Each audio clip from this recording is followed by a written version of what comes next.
Bem-vindo a mais um episódio do nosso programa maravilhoso especial da Conexões Rara. Nesse momento nós vamos trazer uma discussão fundamental sobre uma condição médica rara, mas ela é de grande importância e é necessário que todos nós venhamos saber e conhecer esse diagnóstico. Hoje nós estaremos explorando o mundo da porfiria, uma doença genética que afeta pessoas de todo o mundo.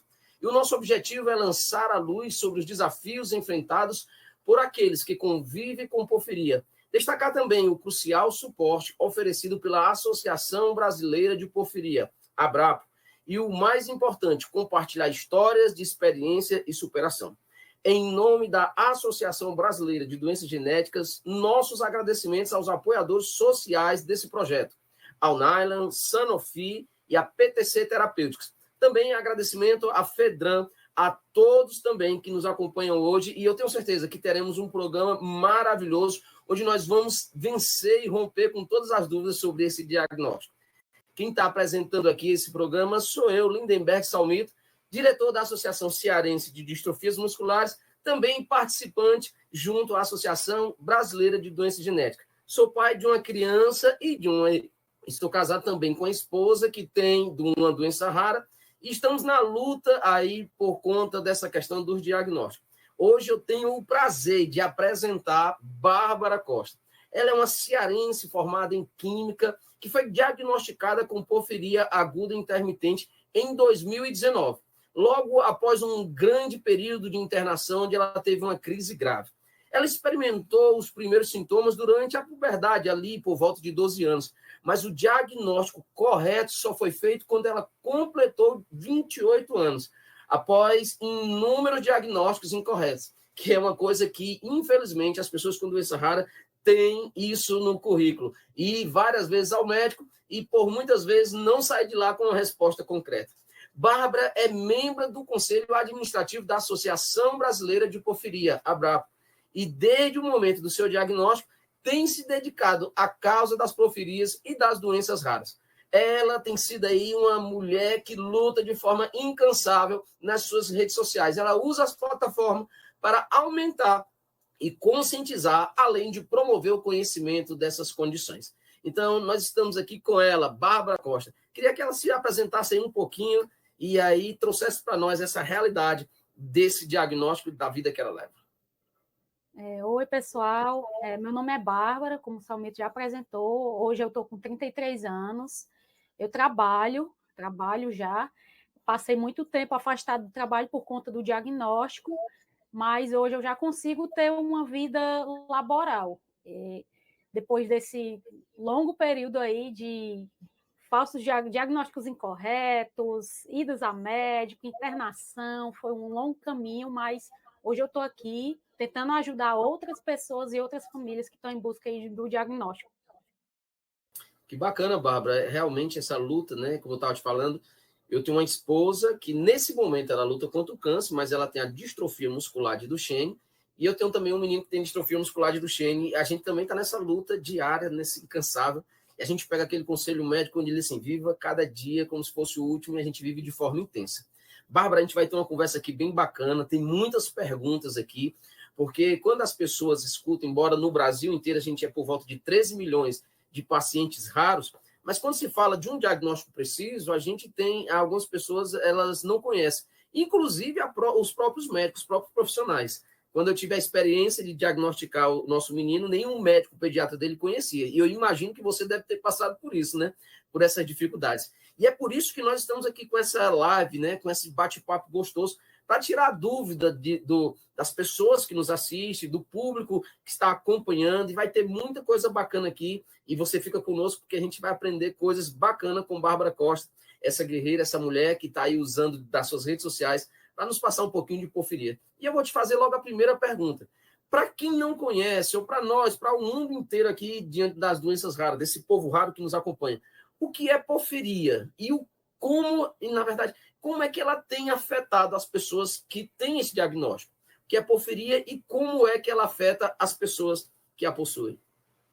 A porfiria ela é uma doença genética rara, é uma deficiência enzimática, ela não é uma doença só, é um conjunto de 8 doenças, E essas doenças, elas causam inúmeros sintomas. A porfíria, ela costuma ser chamada de a pequena imitadora. Por quê?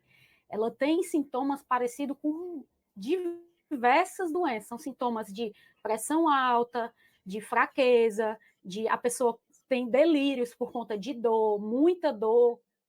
Normalmente a dor é concentrada no abdômen e nas pernas, na maioria dos pacientes, né? E aí tem alguns fatores, né, que desencadeiam as crises, mas o que mais influencia na rotina, no dia a dia dos pacientes é a dor.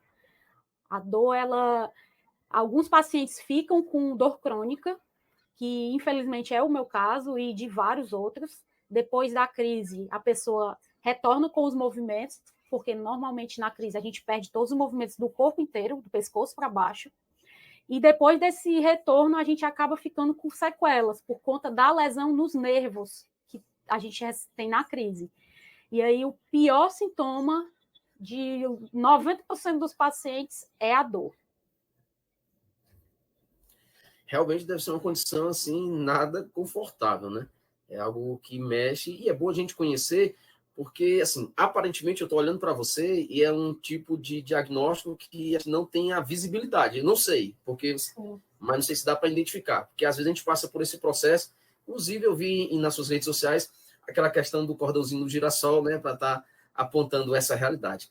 Teve um internauta que mandou aqui uma pergunta para nós, e aí vamos tirar aqui a dúvida dele.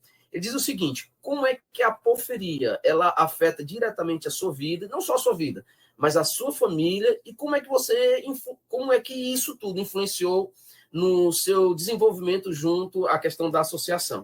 Vou explicar melhor. Ela quer saber como é que a doença hoje, né, o diagnóstico, ele afeta a sua vida diretamente, e como é uma doença rara, não é uma doença só exclusiva do paciente, mas é um diagnóstico familiar, né, afeta toda a família. E aí ela queria saber como é que ela afeta a sua vida, como é que afeta a sua família e como é que isso influenciou no envolvimento junto à associação.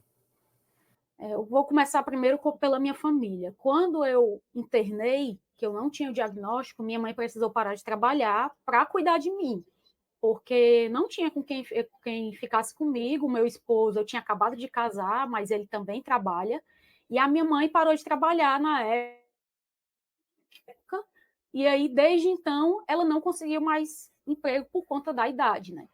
Então, hoje ela não trabalha, então ela precisa me acompanhar em médicos, eu faço uma frequência de rotina de médicos muito grande, e exames, esse acompanhamento normal das pessoas com doença rara, né? Que não é só um médico, é um conjunto de médicos, uma junta médica que tem que acompanhar a gente. Então, o que isso afeta a minha família? A minha família acaba sofrendo junto, né? Acaba sofrendo junto. E uma das coisas que eu também queria trazer aqui é que a porfiria, ela afeta normalmente adultos, pessoas que já estão estudando ou já terminaram a faculdade, estão no mercado de trabalho, e infelizmente o mercado de trabalho não está preparado para receber a gente, por conta exatamente dessa questão de precisar ir para médico, de precisar ir para exames. Frequentemente a gente precisa afastar do trabalho, e isso influencia diretamente, né? Porque muitas empresas, muitas pessoas não entendem. As pessoas olham para mim, não, você é uma pessoa, entre aspas, normal, mas não sentem o que eu estou sentindo, né? As dificuldades que eu tenho, as lesões que eu fiquei, as dificuldades motoras que, inclusive, eu fiquei. Não é aparente, mas me afeta. Então, no geral, essas são as dificuldades no dia a dia. E em relação à associação, tanto a questão da tua vida, como a questão da tua família, como é que isso gerou um envolvimento para trabalhar direto, a criação, o suporte, a forma de agir junto à associação? Na época que eu fui diagnosticada, a gente não achou ninguém na internet, a gente procurou na internet, não achou ninguém. Então, isso me despertou uma vontade de querer mostrar para ajudar realmente outras famílias.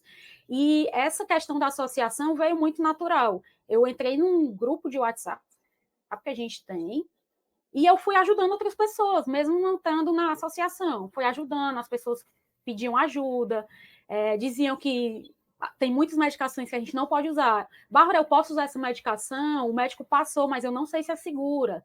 Então, eu fui ajudando. E aí veio esse convite para eu fazer parte da associação, muito naturalmente, por conta realmente dessa ajuda que eu já dava para outras pessoas, para outras famílias que ou têm algumas dúvidas ou estão em fase de diagnóstico. E aí, hoje eu faço parte exatamente para isso, para dar esse suporte, principalmente na fase do diagnóstico, para outras famílias que têm muitas dúvidas no início. Realmente isso faz toda a diferença. Não é muito diferente o que aconteceu com a gente também. Quando nós descobrimos o diagnóstico, a gente ficou sem saber como é que ia funcionar. Foi no grupo de WhatsApp, a gente se reuniu, criou a associação e trabalhamos em cima disso.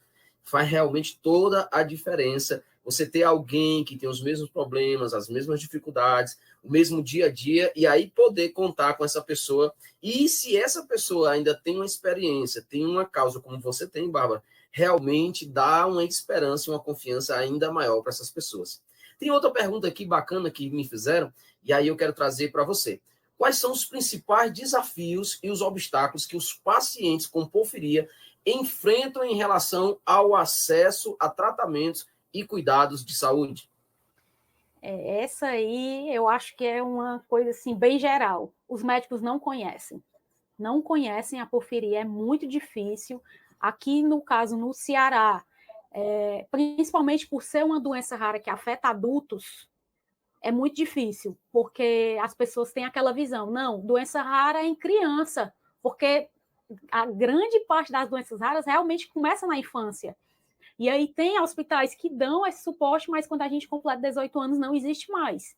Então a gente acaba ficando meio naquele limbo quando a gente passa para a vida adulta.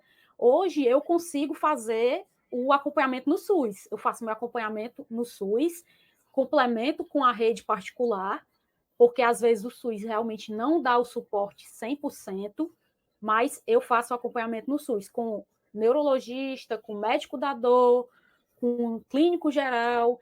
Então, a gente faz esse acompanhamento. Algumas pessoas têm a maior dificuldade, porque exatamente por conta desse acesso à informação, eu não sei qual é o médico que tem que me acompanhar, eu não sei onde eu consigo esse acompanhamento, eu não sei qual é o caminho. E aí a gente da associação também entra nisso, né? Não, a gente vai dando nos caminhos e a pessoa vai tentando, mas ainda é muito difícil essa questão do conhecer. O médico conhecer e saber tratar. É tanto que hoje muitos médicos dos hospitais aqui de Fortaleza entram em contato comigo. Bárbara, peguei um paciente com porfiria aqui, me passaram o seu contato, me ajuda. Como é que a gente vai fazer? Me dá um caminho, onde é que eu consigo informação? Então, a gente vai dando esse caminho. Eu vendo essa desenvoltura que você está destacando aí, Bárbara, a gente já que falar um pouquinho mais, mergulhar assim, como é que a gente descobre, né? Como é que esse paciente ele vai descobrir, como é que ele vai entrar, ter essa certeza do diagnóstico? Porque eu estava aqui descrevendo e estudando a tua história, vendo que você já tinha esses sintomas bem na fase ali da puberdade, na adolescência, né? E aí as pessoas, os médicos, os profissionais não conseguiram fechar diagnóstico, você disse que só veio com mais precisão só mais tarde. Como é que hoje, né, já com essa informação, já com esse seu apoio, já com o trabalho da associação, como é que a pessoa pode chegar ao diagnóstico com essa precisão sem ter que passar por tantas dificuldades como você enfrentou? O diagnóstico da porfiria é um diagnóstico feito por exclusão mesmo, exatamente por conta daquilo que eu falei lá no início. Os sintomas são muito parecidos com muitas doenças, então a gente sempre tem que ir por exclusão realmente. A maioria dos pacientes, quando o médico não consegue descobrir no começo, ele começa a ter uma fraqueza muscular. E aí isso já é um ponto de atenção. Só que normalmente a gente não quer deixar chegar a esse ponto. Então, o que é que tem que fazer? Tendo sintomas de dor abdominal, fez todos os exames, não descobriu nada. Fez exame de sangue, também não descobriu nada. Ultrassom, tomografia, todos esses exames, e a dor abdominal persiste, e começa, não, eu estou sentindo uma fraqueza aqui, principalmente para mulheres em período menstrual, que é a questão hormonal, ela influencia muito. Então, teve os sintomas e os exames não dão nada, faz os exames específicos para ver se vai dar alto. Porque os exames de ALA e PBG são os exames específicos. Bárbara, se o meu exame não der alto, e mesmo assim o médico está desconfiando da porfiria, só com exame genético. Porque, normalmente, quando começam os sintomas na puberdade, provavelmente o halo PBG não vai dar aumentado por conta realmente do organismo do adolescente, está passando por muitas mudanças. Mas quando a gente já é adulto, com certeza, se você fizer o halo PBG, vai dar alterado. Ou um, ou outro, ou os dois, que foi o meu caso, os dois eram alterados. São exames bem específicos, exatamente por conta dessa exclusão, vai fazendo por exclusão mesmo. Infelizmente, eu tô com sintoma, já vou fazer, é muito difícil descobrir. Realmente não é uma tarefa fácil, né? E você estava falando nesse instante que divide essa questão do tratamento entre o SUS e a rede particular. E aí, você descrevendo aí sobre essa questão da exclusão, de não chegar a uma precisão no diagnóstico, só mais lá na frente, como você mesmo citou, a dificuldade de ter um tratamento para crianças ou para adolescentes. E então, a maioria das pessoas elas só vão ter esse diagnóstico descoberto num período em que o SUS já não é tão presente. E a pergunta, né, a próxima pergunta é justamente relacionada a isso. Como é que é o tratamento, né? Como é que é abordado esse tratamento da porfiria pelo Sistema Único de Saúde aqui no Brasil? Aqui tem alguns estados no Brasil que dão o suporte em centros de referência de doenças raras. Infelizmente, não é o caso do nosso estado. Em São Paulo tem um centro de referência de doenças raras que já está atendendo os pacientes com porfiria. Inclusive, foi algo muito recente que a associação conseguiu incluir, mas aqui no Ceará a gente ainda não conseguiu. Aqui no Ceará, a gente é atendido no Hospital Geral. Normalmente, os pacientes com porfiria são encaminhados para o Hospital Geral, para o setor de neurologia, que são os médicos que têm um pouco mais de experiência na residência, eles conseguem ver algo sobre a porfiria. E aí a gente vai para o HGF, aqui no Ceará, a gente é acompanhado pelo HGF, normalmente no setor de neurologia, e aí a medicação, Bárbara, a medicação para tratar a porfiria, infelizmente ela não é fornecida pelo SUS ainda. Isso é uma grande luta da associação, inclusive eu já participei de alguns eventos da gente tentar ir para reuniões da Conitec para tentar incluir esse medicamento no SUS, é a matina. Infelizmente, a gente ainda não conseguiu. Enquanto a medicação não chega, a hematina, o que é que os médicos têm que fazer? Normalmente, os médicos colocam a gente em infusão de soro com glicose. Esse soro com glicose, ele vai retardar o avanço da doença até a medicação chegar. Realmente, Bárbara, eu estou numa crise grave, meu filho está numa crise grave, o que é que eu tenho que fazer? Tem que correr atrás da hematina.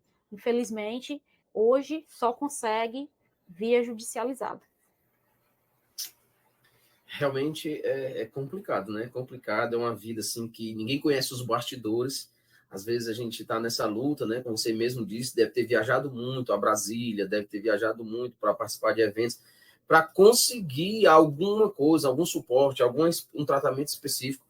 E o que mais nos chama a atenção é que vale a pena correr atrás, porque nós estamos lutando pelo aquilo que nós temos mais de precioso, que é a nossa vida, né? Então, realmente é bem bacana. Voltando a falar da questão de tratamento, tem uma pergunta aqui que foi elaborada, que diz assim o seguinte: como a colaboração de uma equipe multidisciplinar, composta por médicos, psicólogos, assistentes sociais e outros profissionais de saúde, é essencial para o tratamento e o suporte adequado às pessoas afetadas com porfiria?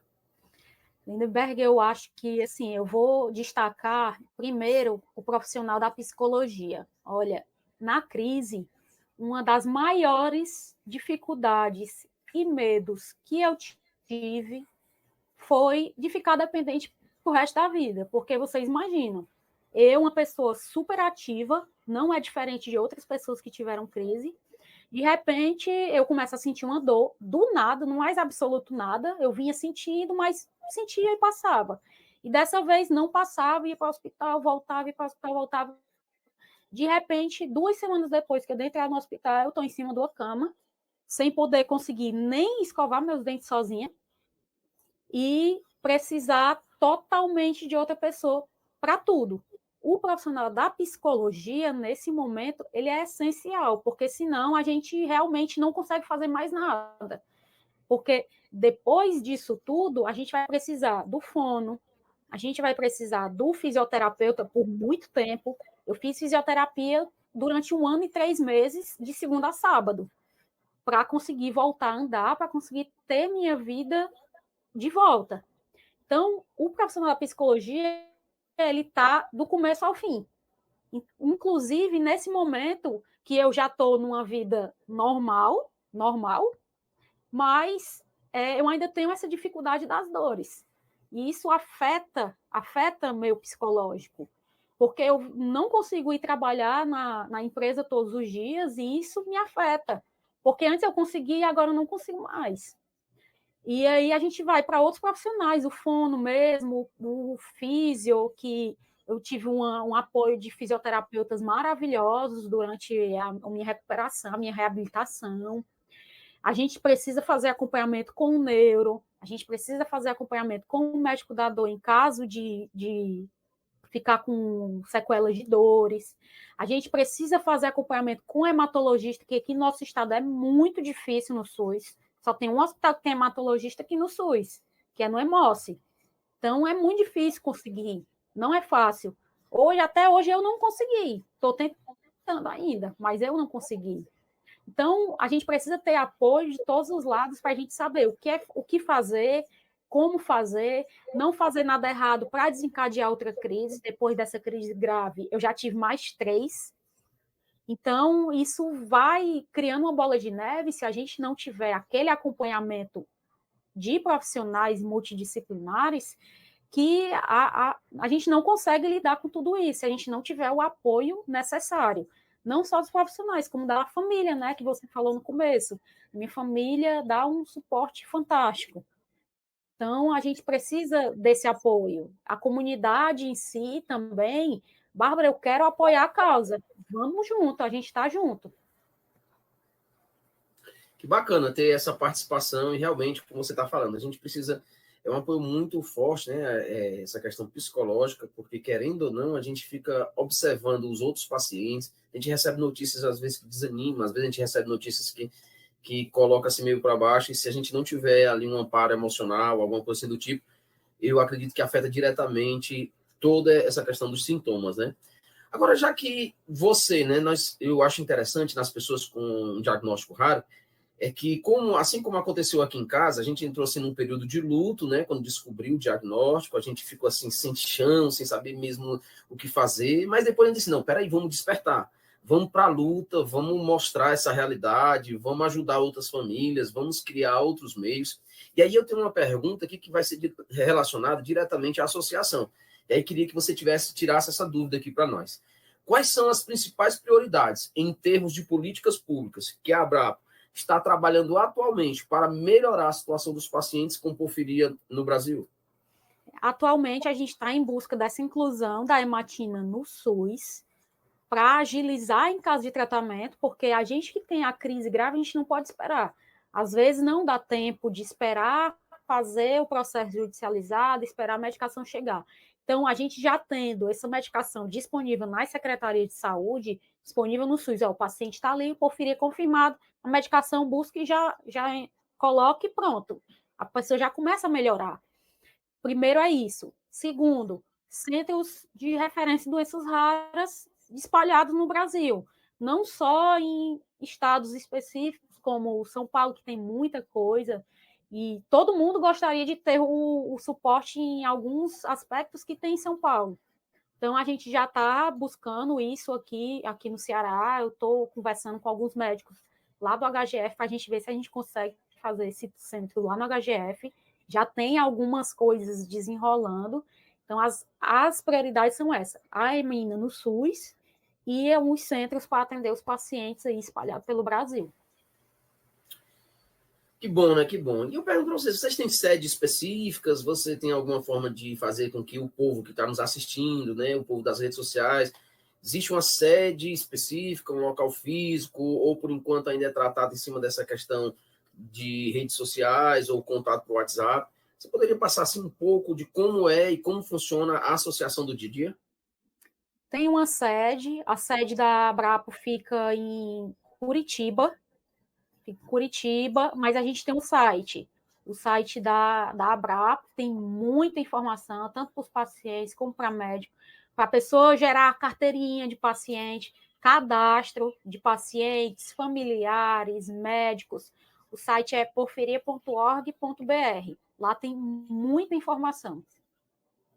Fora esse site, né, e essa conversa que nós estamos tendo hoje, existem outros locais, assim como a gente que trabalha com a Duchenne, a gente tem espalhado pelo mundo inteiro, mas também aqui no Brasil a gente tem muitas informações. Você vê esse livro aqui que está aqui atrás da gente, foi um chamado Amor Raro, foi um dos nossos trabalhos junto a algumas das pessoas que são conhecidas aí no Brasil, como cantores, artistas, esportistas, que nos ajudaram a divulgar essa causa. E aí eu pergunto para você, fora esse nosso bate-papo, fora esse site, existem outros, né, influencers, outros sites que destinam a trazer informações, a tirar essas dúvidas, a esse mundo da porfiria?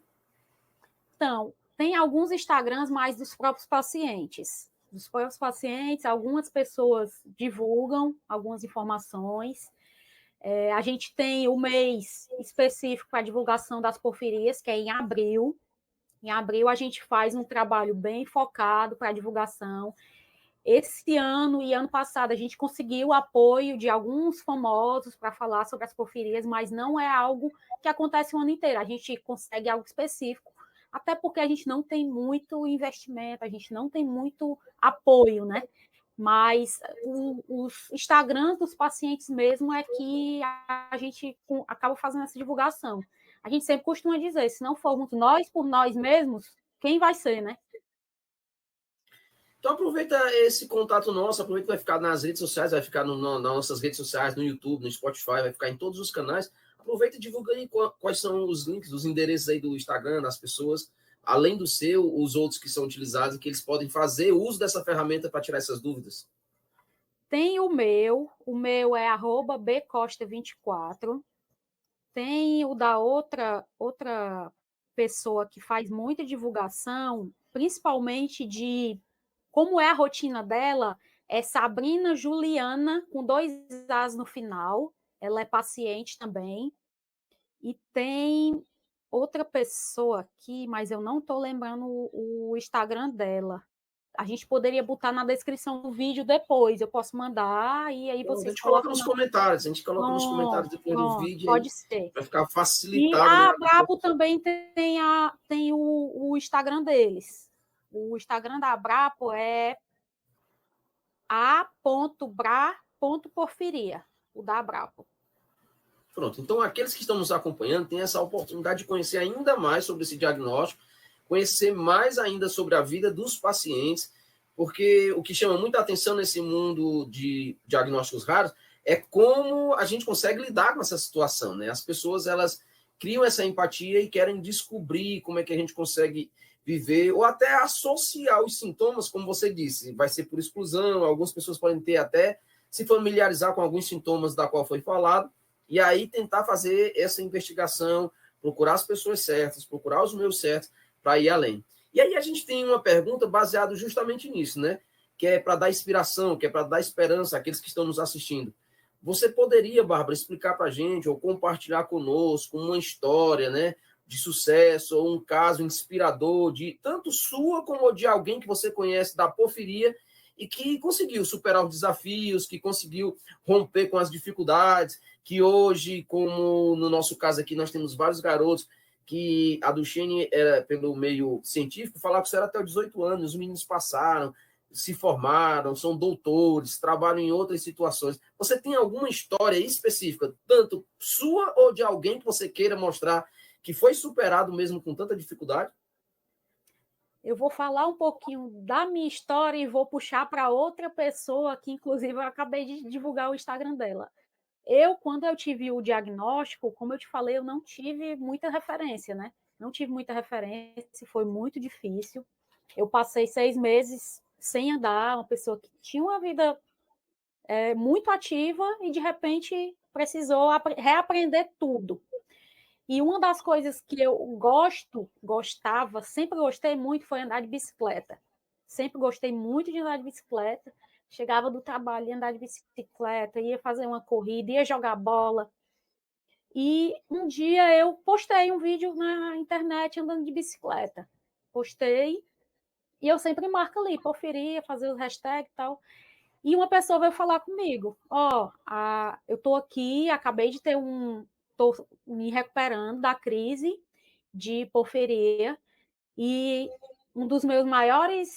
das minhas maiores frustrações era que eu nunca mais ia poder andar de bicicleta.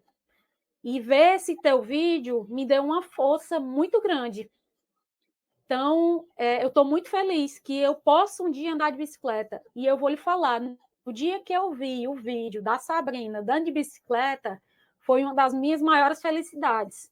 Porque eu tive certeza que eu tenho uma porcentagem de força naquilo ali. Eu ajudei ela a acreditar que ela ia conseguir, e ela conseguiu. Isso é muito bom. Hoje a Sabrina também ela trabalha na universidade, ela já se formou, ela voltou a dirigir, aprendeu a dirigir, na verdade, depois da crise. Isso para ela, a Maria, ela fala muito, muito bem disso, me agradece sempre por eu ter divulgado, porque se eu não tivesse divulgado, ela ia estar naquele escuro também, como eu estive. E eu fico muito feliz de ver outras pessoas que descobriram o diagnóstico com minha ajuda e viram o meu Instagram da primeira vez depois da crise e hoje estão tendo uma vida normal. É muito bom, é muito satisfatório. Que bacana, né? Que bacana, que exemplo de superação. E é bom saber que você é referência. É bom saber que através da sua vida, e o que eu acho bacana, e eu gosto sempre de falar nas palestras que a gente vai fazendo por aí, é que a gente passa a ter e a valorizar a simplicidade, né? Às vezes a gente só reconhece essa dificuldade, as pessoas no mundo afora vivem nessa correria, vivem nessa bagunça da vida, e a gente consegue perceber no andar de bicicleta, num abraço, num desafio superado, a gente percebe o quão é valioso estar vivendo, o quão é valioso, o quanto é bom a gente continuar lutando e buscando.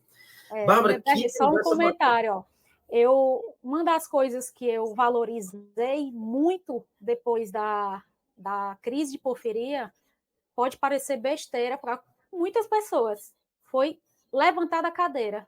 Foi uma das coisas mais difíceis da minha reabilitação. Para você ter uma ideia, eu já andava, mas não conseguia levantar sozinha da cadeira. É muito difícil, e a gente não tem noção disso no dia a dia. Então, é realmente muito bom a gente conseguir ter felicidade em pequenas coisas que normalmente no dia a dia a gente não teria, né? É verdade.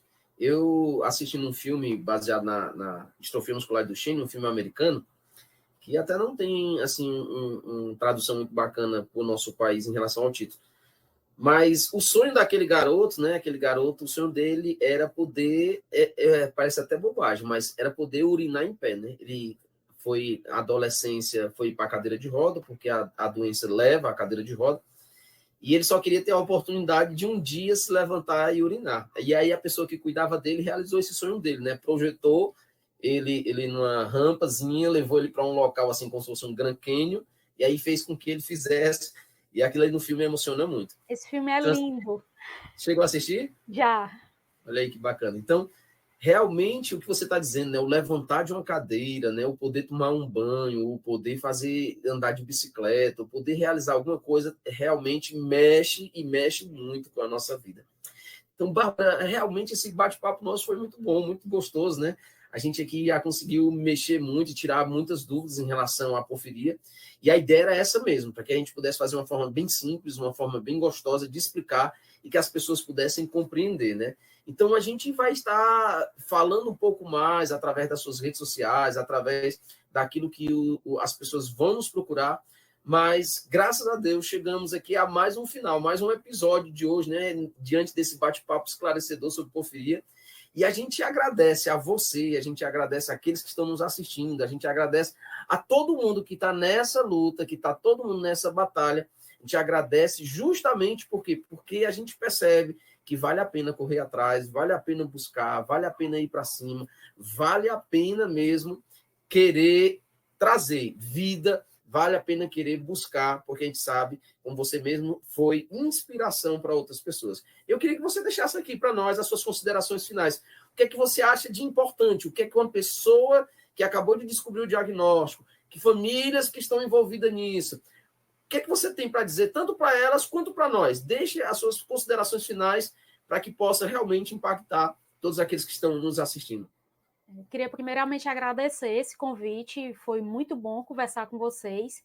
E eu queria deixar aqui para as pessoas que estão em busca do diagnóstico, que acabaram de receber o diagnóstico, que principalmente os pacientes, não desistam da vida de vocês. O diagnóstico ele é apenas o início, a gente tem um mundo de possibilidades depois do diagnóstico. A gente tem um mundo esperando pela gente. A gente tem várias pessoas que podem se inspirar na gente para ter uma vida saudável, uma vida dentro das suas limitações, uma vida feliz. Então, não desistam e a gente está junto. Bacana. Eu gosto muito de dizer que existe vida pós-diagnóstico, né? Existe vida pós-diagnóstico e a gente pode continuar realizando. A gente está realizando vários sonhos depois que descobriu o diagnóstico e realmente dando valor a tudo. E realmente isso é muito bom. Então, fica aqui meu agradecimento, fica aqui o agradecimento de todos nós, né? Agradecemos a todos vocês que nos acompanharam até aqui. Pedimos que vocês sigam o nosso Instagram, né? @ACDGBrasil. Também sigam nossos canais no YouTube e no Spotify, porque nós vamos estar sempre falando de diagnósticos raros, vamos estar sempre trazendo esclarecimento tanto de pacientes, tanto de pessoas que estão na luta junto às associações, como de profissionais da área da saúde. E aí aqui nesses canais, né, tanto no Instagram como no YouTube e no Spotify, você tem muito a conhecer e a crescer e tirar todas as suas dúvidas nesse mundo desse povo raro. E em nome da Associação Brasileira de Doenças Genéticas, os nossos agradecimentos aos nossos apoiadores sociais, os que apoiam esse projeto, né? A Unaila, Sanofi, a PTC Terapêuticos e a Fedran. Fica aqui a nossa gratidão e a nossa gratidão também a todos vocês que nos acompanharam hoje e fica conosco, porque sempre nós vamos trazer novidades para vocês. Vamos estar falando de outros diagnósticos, também vai ter outros momentos que nós vamos falar aqui de porfiria e aí fica o nosso agradecimento. Agradecendo, muito obrigado, Bárbara, que contribuiu de uma forma fantástica. Então, que você guarde no coração tudo que você aprendeu, busque aí naquilo que ela informou, as redes sociais, vai lá e corre atrás e realmente vale a pena viver, porque existe vida pós-diagnóstico. Muito obrigado, um beijão a todos, beijo no coração e até a próxima com outro programa Conexões Raras.